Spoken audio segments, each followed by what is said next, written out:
So Deion Sanders just got a $54 million 5-year extension right now. As the sources are talking to us, since we don't have Nick Saban here no more, he is the highest paid coach in college football, rightfully so. Highest paid coach in college football. The turnaround that Deion Sanders did was like no other. But there's a lot of people who are not happy at all about his contract. We'll get to that later. Let's focus on the contract. We've been waiting for this day, and we knew it was going to happen once Deion didn't take the NFL jobs that were listed, such as the Oakland Raiders. Let's just be real. When they fired their coach, it was in hopes of Deion taking that position. When Deion Sanders forego on the Dallas Cowboys offer, because we know you're not going to get all these conversations about a Dallas Cowboys job unless it was almost in written. It was Deion who declined these offers. It was Deion who understood what negotiation tactics are, no different from his peers and his other coaches who have been practicing this tactic for a long time.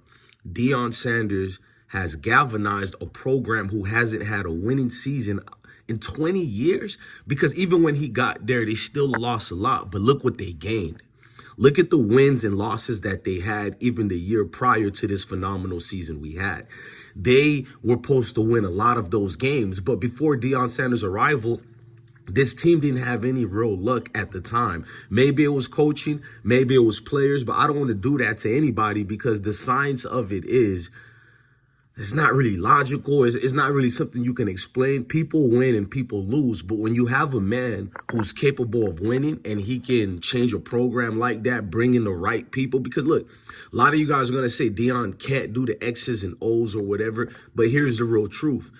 When you are a head coach of a football team, you hire the smart people around you. Much like a doctor, yes, he's intelligent or whatever, but it's the group of staff members that work with that doctor so they could perform the job and get it done. As a head coach, it doesn't matter if you're the best coach on the field or you the best leader. We've seen guys who can coach the hell out of X's and O's on the playbook and still end up losing badly, horribly, because their staff are not great. The people around you don't respect you. Deion Sanders was very vocal about certain things, and he wasn't afraid. Me, as a military member, I have that je ne sais quoi in me as a leader. Most people can see who's an automatic leader, not a follower. When Deion demoted offensive coordinator, assistant coach Sean Lewis, it echoed around the world. People weren't used to it at that point. Normally, that coach get reprimanded for the year in advance or he gets fired.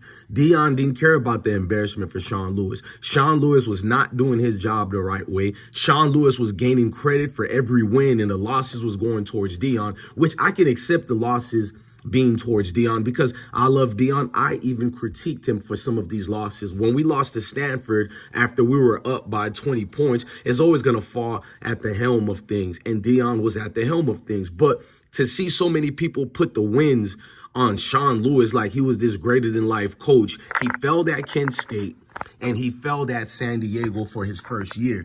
Did he get the same backlash? No, he didn't. Did Sean Lewis get credit for the season that we won?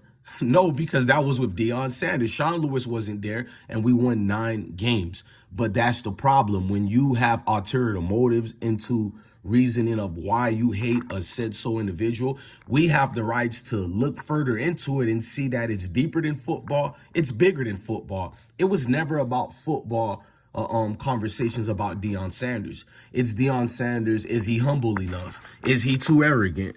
He's a braggadocious dude. No, Deion Sanders' appearance make people uncomfortable, and not just his complexion. When I say appearance, when he just comes in a room, everybody stares because this guy backs up what he says.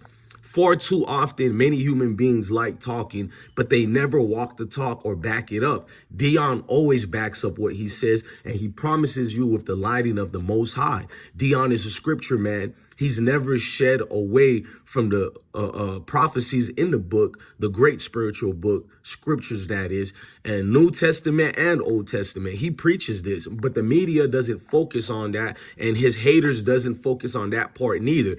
If you have to listen to the haters reasoning on who Deion Sanders is, you would think Deion is a criminal, he's no good, and he's a bad father, because these group of people would find any reasoning to throw hate. Now, let's explain why Deion Sanders got all that money. We already explained why he got all that money, but let's explain the haters. It's a new phenomenon with this internet thing. It seems the comment sections was bred and created for a group of people who can't say these things in real life. They hide behind these keyboards, they hide behind these comment sections, and it makes sense as to even their wives know these people are undesirables. And no wonder their women would probably lust after a man like Deion Sanders, because the men they have in their house are bitter, insecure, for whatever reasons. And notice I have never said a shade or complexion. I said certain segments, and it can fall for people who look like me as well. Because in the case for Colorado Buffaloes, there have been many people who are attributed hate towards that group of young men who play in Boulder. And it was not just only a certain segment of people, it was all people of all walks of life. But let's just be fair, it was particular a certain group of people. And I'm trying to stay away from the complexion thing, but everybody always make you to be this professional victim for saying flat out what it is. For Deion Sanders to revamp a program like Colorado, there will be movies made. Well, certainly if the coach wasn't Deion Sanders and it was somebody like a Nick Saban, a Tommy, what's that dude name for Clemson? I can't believe I can't say his name right now. It's cool. Dabo Sweeney, the clown bozo dude. I did a whole documentary on him. You guys can go look at it. But it would be cases like that where people and all these media folks would look at any coach who revamps a school like that. They would become a new media darlings, but Deion Sanders could get you hits and clicks no matter if he wins or lose. So people understood this mission. We don't have to give him credit at all. As long as we talk bad about him, there's enough of us in the community who will talk bad about him as well. And there you have it. You got people who's relentlessly been attacking Shador forever.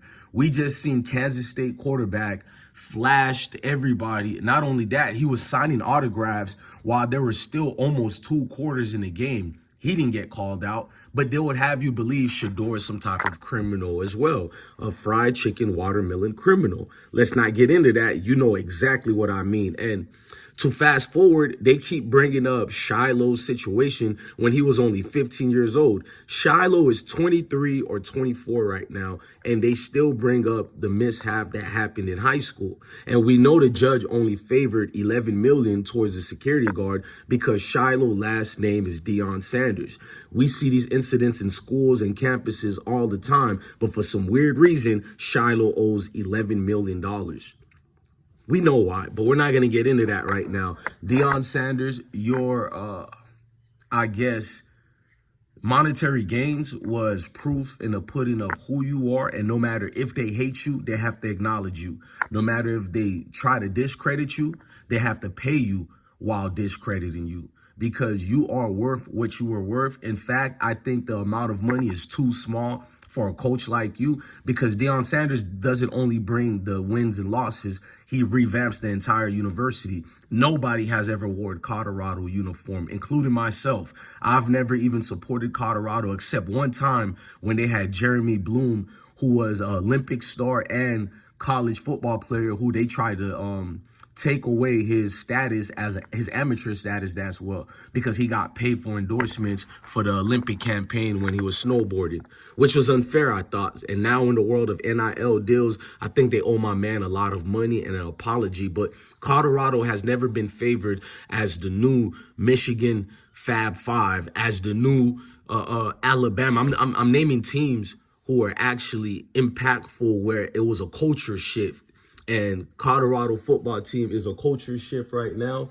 And it's something phenomenal you can look at and you can make waves with. So just paying attention to everything we got and what we are doing here, it's great enough to know that Colorado football will be legendary. Colorado football will reach that promised land, because Deion Sanders is here to stay. And he finally got something to be stamped on it. Now, if he does leave for the NFL, I'm pretty sure there are clauses you got to go through, because I would protect the contract as well if I'm anybody in the Rick George or anybody in the offices of Colorado, because Deion is a magnet that everybody wants part of. And the NFL look like they're still going to try to get Deion after this season as well for the 2025 NFL season. So 2026, the offers will still be there. And I bet you there's stipulations in the contract. If Deion outdoes this contract again, they would have to immediately come with an extension within the first 2 to 3 years.